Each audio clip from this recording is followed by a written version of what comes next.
നമസ്കാരം. ഞാൻ doctor T P Sasikumar, ഹൈദരാബാദിൽ നിന്ന്. സിവിൽ സർവീസ് IAS എന്ന് പറയുന്നത് അധികമാർക്കും കയറാൻ പറ്റാത്ത ഒരു വലിയ കോട്ടമതിലാണ്, ബാലികേറാമലയാണ്. അത്ര എളുപ്പമല്ല, സാധാരണക്കാർക്കൊന്നും അവിടെ എത്താൻ പറ്റില്ല എന്നൊക്കെ തോന്നുന്നവർക്ക് ആദ്യം മനസ്സിലാക്കേണ്ടത്, അങ്ങനെ തോന്നിയ പലരും സിവിൽ സർവീസിൽ എത്തിയിട്ടുണ്ട്, വലിയ പൊസിഷനിലെത്തിയിട്ടുണ്ട്.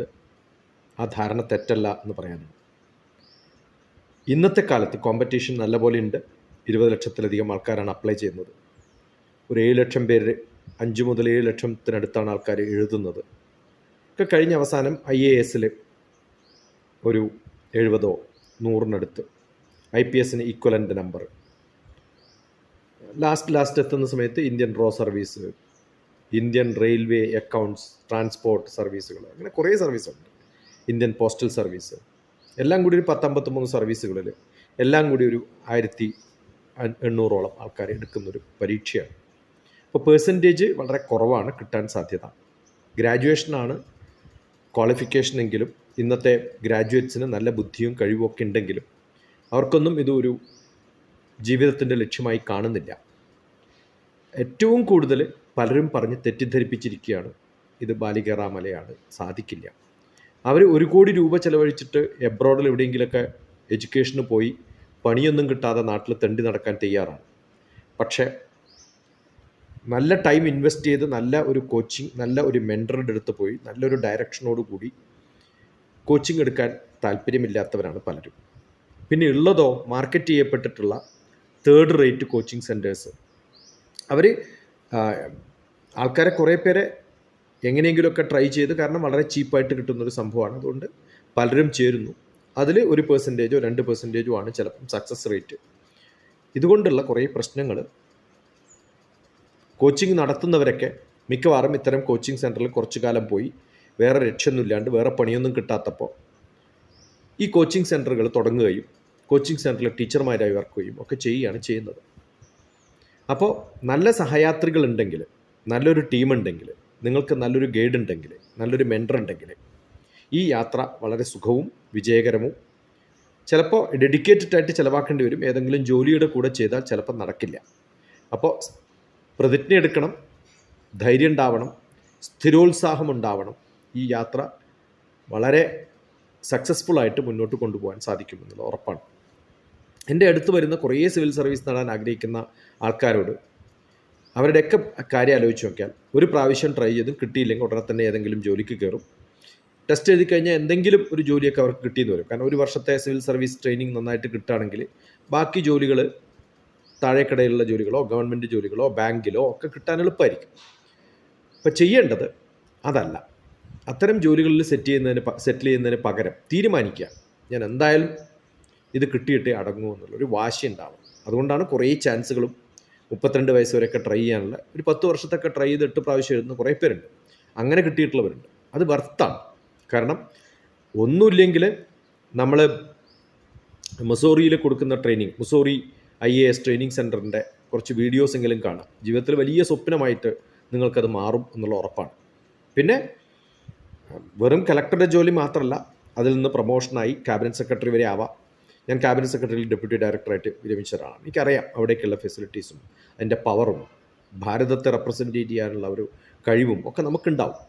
നിങ്ങൾ പഠനവും ഗ്രാജുവേഷനും ഒരുമിച്ച് നടത്തുമ്പോൾ വളരെ രസകരമായിട്ട് പഠിക്കുന്ന വിഷയങ്ങൾ മാത്രമല്ല, ജനറൽ നോളജ്, ഇന്നത്തെ കറണ്ട് അഫയേഴ്സാണ് നാളത്തെ ജനറൽ നോളജ്. നല്ല ഇംഗ്ലീഷ് സ്കിൽ ഉണ്ടാവണം. പിന്നെ വേണ്ടത് അത്യാവശ്യമായിട്ട്, ഞാൻ ഗ്രാജുവേഷൻ ചെയ്യാണ്, ഇനി അത് കഴിഞ്ഞപ്പോൾ പലരും ചേരുന്ന സമയത്ത് IAS ആവണം എന്നൊക്കെ പറയും. ആ കോഴ്സ് അങ്ങോട്ട് കഴിയുമ്പോഴത്തേക്കും ആ 3 വർഷം അല്ലെങ്കിൽ 4 വർഷം, ബിടെക് ആണെങ്കിൽ 4 വർഷം, സാധാരണ ഗ്രാജുവേഷൻ ആണെങ്കിൽ 3 വർഷം, MBBS ആണെങ്കിൽ 5 വർഷം, അതൊക്കെ കഴിയുമ്പോഴത്തേക്കും ഈ താല്പര്യമൊക്കെ നഷ്ടപ്പെട്ടു. സ്കൂളുകളിലൊക്കെ താല്പര്യമുള്ള കുറേ പേര് എനിക്ക് കാണാൻ സാധിച്ചിട്ടുണ്ട്. പക്ഷേ എഞ്ചിനീയറിംഗ് കോളേജിൽ ഫൈനൽ ഇയർ എത്തുമ്പോഴത്തേക്കും അതിൻ്റെ എണ്ണം കുറയുന്നു എന്നുള്ളതാണ്. അടുത്ത കാലത്ത് തന്നെ LLBയിലെ കുറച്ച് കുട്ടികൾ വേണം എന്നൊക്കെ പറഞ്ഞിട്ട്, ഗൈഡൻസ് വേണം എന്നൊക്കെ പറഞ്ഞ് എൻ്റെ അടുത്ത് വന്നു. ഞാൻ ചെറിയൊരു അസൈൻമെൻറ്റാണ് കൊടുത്തത്. ഒരു ഗ്രൂപ്പ് ഉണ്ടാക്കൂ, എന്നിട്ട് എന്നെ കോൺടാക്റ്റ് ചെയ്യൂ. അത് ആദ്യത്തെ ടെസ്റ്റാണ്. അവർ വളരെ സീരിയസ് ഉള്ളവരാണെങ്കിൽ അവരുടെ തൊട്ടടുത്ത 4 കൊളീഗ്സ് വ്യത്യസ്തമായിട്ട് മെസ്സേജ് അയക്കുമ്പോൾ അവർ കോപ്പി ചെയ്തിട്ട് അയച്ചിരിക്കുകയെന്ന് ആ മെസ്സേജ് കണ്ടാൽ അറിയാം. എന്ന് വെച്ചാൽ അവരെല്ലാവരും കോൺടാക്റ്റിലുള്ളവരാണ്. പക്ഷേ അവരെപ്പോലും കൂടെ കൊണ്ടുപോകാനും അവരുടെ ഒരു ഗ്രൂപ്പ് ഉണ്ടാക്കിയിട്ട് എന്നെ തിരിച്ച് കോൺടാക്റ്റ് ചെയ്യാനുള്ള മനസ്സവർക്ക് ഉണ്ടായിട്ടില്ല എന്നുള്ളതാണ്. ഇത് കാണുമ്പോഴാണ് വിഷമം. കാരണം നമ്മളൊരു സോഷ്യൽ സർവീസിൻ്റെ ജോലിക്ക് ഇറങ്ങുന്ന സമയത്ത് ആ സ്വഭാവം നിങ്ങളിൽ ഉണ്ടോ എന്നറിയാൻ വേണ്ടിയിട്ടാണ് ചിലപ്പോൾ ഞാനത് അസൈൻമെൻ്റായിട്ട് കൊടുക്കുന്നുണ്ടാവുക.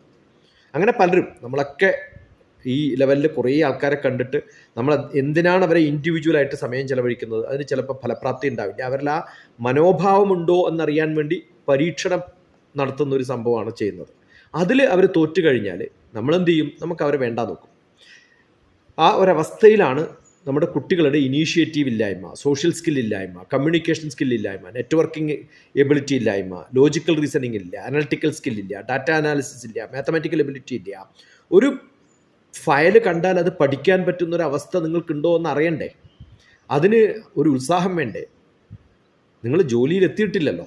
അപ്പോൾ ആദ്യം വേണ്ടത്, ഞാൻ ജോലി ചെയ്താൽ എൻ്റെ കൂട്ടത്തിലുള്ള കുറേ പ്രവർത്തകരെ എനിക്ക് കൊണ്ടു നടക്കാനുള്ള കഴിവുണ്ട്. ആ കഴിവ് നിങ്ങൾ ഇപ്പോൾ കാണിച്ചു തരുമ്പോഴാണ് നമുക്ക് അവരെ ഗൈഡ് ചെയ്താൽ ഇവർ അവിടെ എത്തും എന്നുള്ളത്. കാരണം ഒരു ആറ്റിറ്റ്യൂഡാണ്. ആറ്റിറ്റ്യൂഡ് ഉള്ളവരെ സ്കില്ലുണ്ടാക്കിയെടുക്കാൻ വളരെ എളുപ്പമാണ്. അതിനുള്ള അറ്റ്മോസ്ഫിയർ ഉണ്ടാക്കി കൊടുക്കാനും അവർക്ക് വേണ്ടിയിട്ടുള്ള ഓപ്പർച്യൂണിറ്റീസ് ഉണ്ടാക്കി കൊടുക്കാനൊക്കെ വളരെ എളുപ്പമാണ്. ഇന്നത്തെ ലോകത്തത് വളരെ വ്യക്തമായിട്ട് നമുക്ക് പറയുന്നൊരു കാര്യമാണ്, ചെയ്യാൻ പറ്റുന്നൊരു കാര്യമാണ്. പക്ഷേ ആറ്റിറ്റ്യൂഡ് ജന്മം കൊണ്ടും സത്സംഗ് കൊണ്ടും പാരമ്പര്യം കൊണ്ടും മാതാപിതാക്കളെടുത്തും ഒക്കെ നമുക്ക് ഉണ്ടാവണം. അത് ഉണ്ടായില്ല എന്ന് വിചാരിക്കൂ. ഒരു ചെറിയൊരു നല്ല സാഹചര്യം കിട്ടുമ്പോൾ ആ സാഹചര്യം കൊണ്ട് എനിക്ക് ആറ്റിറ്റ്യൂഡ് ഉണ്ടാക്കിയെടുക്കാൻ പറ്റും. അങ്ങനെയാണ് നമ്മുടെ അടുത്തൊക്കെ കോൺടാക്ട് ചെയ്യുമ്പം വളരെ സുലളിതമായി നന്നായി മെസ്സേജുകളൊക്കെ അയച്ച് നമുക്ക് അവർക്ക് വേണ്ടി 2 മിനിറ്റ് ചിലവഴിക്കുമ്പോൾ അവർ ആലോചിക്കേണ്ടത്, ഒരു ബുക്ക് വേണം, ബുക്ക് അയച്ചു കൊടുത്തു, എന്നാൽ ആ ബുക്ക് വായിച്ചു, അത് കിട്ടി, അത് നല്ലതാണ്, എനിക്ക് ഗൈഡൻസിന് ഉപയോഗം ചെയ്യാൻ സാധിക്കുമെന്ന് എനിക്ക് വിശ്വാസമുണ്ട് എന്നൊരു ലൈൻ എഴുതാൻ അവർക്ക് കഴിയില്ലെങ്കിൽ അവർ കമ്മ്യൂണിക്കേറ്റീവ് അല്ല എന്നർത്ഥം, ആറ്റിറ്റ്യൂഡ് ഇല്ല എന്നർത്ഥം. അപ്പോൾ ഏത് സംഭവത്തിനും റെസ്പോണ്ട് ചെയ്യാനുള്ള കഴിവ്, ആ റെസ്പോൺസിബിലിറ്റി ഉള്ള ഒരു ജോലിയിലേക്ക് നാളെ സെലക്ട് ചെയ്യുമ്പോൾ ആ കുട്ടികൾക്ക് ചെറുപ്പം മുതൽ വേണ്ടത് റെസ്പോണ്ട് ചെയ്യാനുള്ള കഴിവാണ്. അതാണ് നമ്മൾ ചെക്ക് ചെയ്യുന്നത്. അതുകൊണ്ട് അതുണ്ടാക്കിയെടുക്കണം. അത് ബൈ ചാൻസ് ആർക്കെങ്കിലും നഷ്ടപ്പെട്ടു പോയിട്ട് ഞാനുമായിട്ട് കോൺടാക്റ്റിലുള്ളവർക്ക് അത് പോയി എന്നുള്ളത് കുറ്റപ്പെടുത്താനല്ല, അത് കറക്റ്റ് ചെയ്യാനുള്ളൊരു പ്രോസസ്സ് ഉണ്ടാക്കിയെടുക്കണം എന്ന് വിചാരിച്ചിട്ടാണ് ഇത് കാണുകയാണെങ്കിൽ അവർക്ക് ഉടനെ തന്നെ ഓ ശരിയാണ്, ഞാൻ അന്ന് റിയലൈസ് ചെയ്തില്ല, ഇപ്പം എനിക്ക് റിയലൈസേഷൻ ഉണ്ടായി. അതാണല്ലോ ഒരു മെൻറ്ററുടെ കഴിവ്, അതാണല്ലോ ഒരു മെൻറ്റർ ചെയ്യേണ്ടത്. അതാണ് നമ്മൾ മിക്കവാറും ഇത്തരം ആവശ്യങ്ങൾക്ക് വേണ്ടിയിട്ട് ഒരു വീഡിയോ ഇടുന്നത്. ഏത് വീഡിയോ ഇട്ടാലും നിങ്ങൾ ആരെങ്കിലും ഡോക്ടർ TPSൻ്റെ വീഡിയോ കണ്ടു എന്ന് വിചാരിക്കും. എന്നിട്ട് പലരും പറയും നമ്പർ കിട്ടാണ്ട് കുറേ കാലമായി. ഇന്നത്തെ കാലത്ത് ഒരാളുടെ അഡ്രസ്സ് കിട്ടാനും നമ്പർ കിട്ടാനും വല്ല ബുദ്ധിമുട്ടുണ്ടോ? ഉടനെ ടൈപ്പ് ചെയ്യുക ഡോക്ടർ TPS, ഗൂഗിൾ ചെയ്യുക. സിവിൽ സർവീസ് ലക്ഷ്യമാക്കുന്ന വിദ്യാർത്ഥികൾക്ക് എനിക്കാവശ്യമുള്ള റിസോഴ്സസ് കണ്ടുപിടിച്ചെടുക്കാനുള്ള കഴിവിനെയാണ് അഡ്മിനിസ്ട്രേറ്റീവ് എന്ന് പറയാം. മാനേജ്മെൻ്റ് എന്ന് പറഞ്ഞാൽ ഉള്ള റിസോഴ്സ് ഉപയോഗിച്ച് ജീവിക്കാനുള്ള സന്നദ്ധത കാണിക്കുന്നതിനാണ് മാനേജ്മെൻറ്റ്. കളക്ടർ ഒരു ഡിസ്ട്രിക്റ്റിൻ്റെ മാനേജർ അല്ല, കളക്ടർ ഒരു ഡിസ്ട്രിക്റ്റിൻ്റെ അഡ്മിനിസ്ട്രേറ്ററാണ്. എന്താ അഡ്മിനിസ്ട്രേറ്റർ എന്ന് പറഞ്ഞാൽ ആവശ്യമുള്ള റിസോഴ്സസ് പുള്ള് ചെയ്യാനുള്ള കഴിവിനെയാണ് അഡ്മിനിസ്ട്രേഷൻ എന്ന് പറയാം. അപ്പോൾ നമ്മൾ ഒരു കുട്ടികളിൽ ഇതുമായിട്ടുള്ള ആഗ്രഹമായിട്ട് വരുന്നവരിൽ അഡ്മിനിസ്ട്രേറ്റീവ് എബിലിറ്റി ചെക്ക് ചെയ്യുന്നത്, റെസ്പോൺസീവായിട്ടുള്ളൊരു റെസ്പോൺസ് അല്ലെങ്കിൽ റെസ്പോണ്ട് ചെയ്യാനുള്ള കഴിവ് ചെക്ക് ചെയ്യുന്നത്, അവർക്ക് കോണ്ടാക്റ്റ് ചെയ്യാനുള്ള ഒരു നെറ്റ്വർക്കിംഗ് കമ്മ്യൂണിക്കേഷൻ ചെക്ക് ചെയ്യുന്നത്, ഇതൊക്കെ അതിൻ്റെ ഭാഗമായിട്ട് ചെയ്യുന്ന ടെസ്റ്റുകളാണ്. ഇപ്പോൾ പഠിക്കാൻ ശ്രമിക്കുക, കൂട്ടുണ്ടാക്കാൻ ശ്രമിക്കുക, പരിപൂർണമായ പഠനം അവനവൻ്റെ കഴിവിൻ്റെ ഭാഗമാണ്.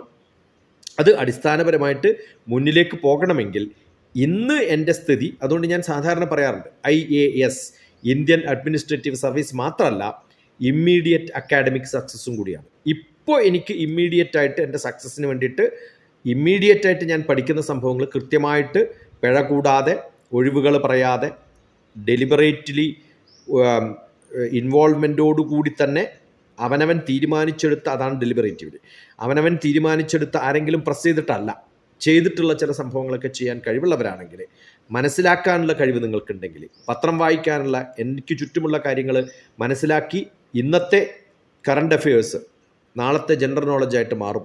ലോകവിവരങ്ങൾ ഞാൻ ഇന്നു മുതൽ, അത് ഒരു ആപ്റ്റിറ്റ്യൂഡാണ്, ഒരു ആറ്റിറ്റ്യൂഡാണ് എനിക്ക് ലോകത്തെക്കുറിച്ച് അറിയണമെന്നുള്ളത്.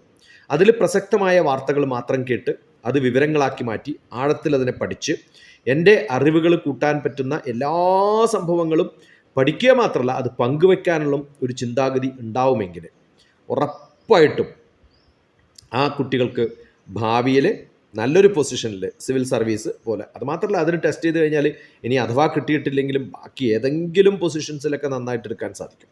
അതുകൊണ്ട് വളരെ ലളിതമായിട്ടുള്ള ചില പ്രോഗ്രാമുകളൊക്കെ പി ജിക്ക് ജോയിൻ ചെയ്യാം.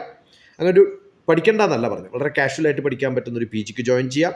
ഗ്രാജുവേഷൻ കഴിഞ്ഞ് ഉടനെ തന്നെ നല്ലൊരു മെൻറ്ററെ സെലക്ട് ചെയ്യുക. എന്നിട്ട് അവരുടെ കീഴിൽ നല്ല ഗൈഡൻസ് എടുക്കുക. അപ്പോൾ ആപ്റ്റിറ്റ്യൂഡും ആറ്റിറ്റ്യൂഡും സ്മാർട്ട് വർക്കും പ്രസൻസ് ഓഫ് മൈൻഡും ഓപ്പർച്യൂണിറ്റിയും ഒക്കെ ഉപയോഗിച്ച് കഴിഞ്ഞിട്ട് ആ സ്കില്ല് നല്ലപോലെ ഡെവലപ്പ് ചെയ്ത് കഴിഞ്ഞാൽ, നല്ല മാർഗദർശനം കിട്ടുകയാണെങ്കിൽ ഒട്ടുമിക്ക മാതാപിതാക്കളുടെയും ആഗ്രഹം അവർ നല്ല നിലയിലെത്തണം എന്നുള്ളതാണ്. ഉന്മേഷത്തോടെ തന്നെ കുട്ടികളെ അതിനുവേണ്ടി ഡെഡിക്കേറ്റ് ചെയ്യുന്ന മാർഗനിർദ്ദേശം കൊടുക്കുന്ന അവരുടെ കയ്യിൽ എത്തിക്കാൻ സാധിക്കുകയാണെങ്കിൽ, നല്ല സഹകരണ മനോഭാവത്തോടു കൂടി കുട്ടികളുടെ കൂടെ ഒരു നല്ലൊരു ഗ്രൂപ്പ് ഉണ്ടാക്കിയിട്ട് പഠിക്കാൻ തയ്യാറാവുകയാണെങ്കിൽ പരാജയത്തിൻ്റെ ഭയമുണ്ടാവില്ല. കാരണം നിങ്ങൾ ഒരാളല്ല, നിങ്ങളുടെ കൂടെ കുറച്ച് പേരുണ്ടാവും. അതുണ്ടാവട്ടെ എന്ന് പ്രാർത്ഥിക്കുന്നു. നന്മ നേരുന്നു. എല്ലാ നന്ദിയും നമസ്കാരവും. Thank you so much. I M doctor TPS. എൻ്റെ നമ്പർ എൻ്റെ വീഡിയോൻ്റെ താഴെ തന്നെ, എല്ലാ വീഡിയോയുടെയും താഴെ തന്നെ നമ്പർ ഉണ്ടാവും. കോൺടാക്റ്റ് ചെയ്യാൻ ഒരു മടിയും പാടില്ല. ഇപ്പോൾ ഇവിടെ ഇന്ന് ഈ നിമിഷം മുതൽ അതാവണം നമ്മുടെ എല്ലാ കർമ്മത്തിൻ്റെയും അടിസ്ഥാനം. നിമിഷം ജ്വലിതം ശ്രേയം നതുധൂമയിതും ചിരം. ഓരോ നിമിഷവും ജ്വലിച്ച് ജീവിക്കുക. ആഗ്രഹങ്ങൾ മൂടിവെച്ച് അത് ഉള്ളിൽ പുകയായിട്ട് മാറിയതുകൊണ്ട് ഒരു കാര്യമില്ല. നന്ദി, നമസ്കാരം.